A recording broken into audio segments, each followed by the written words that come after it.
മിക്ക പേർക്കും ഉള്ളൊരു ഡൗട്ടാണ് PS5 നമ്മൾ കൺസോൾ എങ്ങനെയാണ് ക്ലീൻ ചെയ്യുന്നത്, എങ്ങനെ ഓപ്പൺ ചെയ്യണമെന്നും പലർക്കും അറിയത്തില്ല. ഇന്ന് ഞാനത് സിമ്പിളായിട്ടൊന്ന് കാണിച്ചു തരാവേ. കൺസോൾ ഇതുപോലെ വയ്ക്കുക. വെച്ചതിന് ശേഷം PS-ൻ്റെ ഈ ലോഗോ ഉണ്ടല്ലോ, ഈ ലോഗോ വരെ ഇവിടെ ജസ്റ്റ് ഇവിടെ ഇങ്ങനെ പിടിക്കുക. എന്നിട്ട് താഴെ അതുപോലെ കൈ ഇവിടെയും പിടിച്ചിട്ട് ജസ്റ്റ് താഴോട്ട് ഇങ്ങനെ വലിച്ചെടുക്കുക. സാധനം ഇതാ കണ്ടല്ലോ. അപ്പോൾ നമുക്ക് ഇതിനകത്ത് എന്തെങ്കിലും ഡസ്റ്റും കാര്യങ്ങളും ഒബ്വിയസ്ലി ഡസ്റ്റ് കാണുമായിരിക്കും. നിങ്ങളത് ക്ലീൻ ചെയ്യുക. നമ്മൾ അടിക്കടിക്ക് ഒന്ന് ഇടയ്ക്ക് വെച്ച് തുറന്ന് നോക്കി അത് ക്ലീൻ ചെയ്യുന്നത് നല്ലത്. സെയിം വൈസ് ഇവിടെയല്ലേ ലോഗോ ഉണ്ടായിരുന്നത്, ഇവിടെ വരുമ്പോഴത്തേനും ലോഗോ ഈ സൈഡിലായിട്ടും വരുന്നത്, അപ്പർ സൈഡിൽ ഇവിടെയല്ലേ ലോഗോ വരുന്നത്.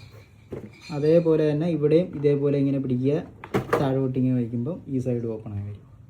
ഇനി നമുക്കിത് സിമ്പിളായിട്ട് ഇപ്പോൾ ഇവിടെ ഇതിലിപ്പോൾ പൊടിയൊന്നുമില്ല, ഇത് ക്ലീൻ ആയിട്ടിരിക്കുക. അതുപോലെ തന്നെ നമ്മളിത് തിരിച്ച് കയറ്റാൻ നേരത്തും അതുപോലെ വെച്ചതിന് ശേഷം വേക്കുന്നൊന്ന് പുള്ളി ചെയ്ത് കൊടുക്കുക.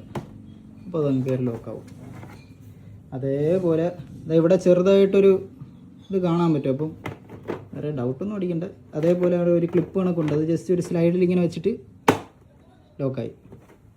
ഇത്രയേ ഉള്ളൂ. സിമ്പിളായിട്ട് ഇങ്ങനെയാണ് നമ്മൾ കൺസോൾ ഓപ്പൺ ചെയ്ത് ക്ലീൻ ചെയ്യുന്നത്.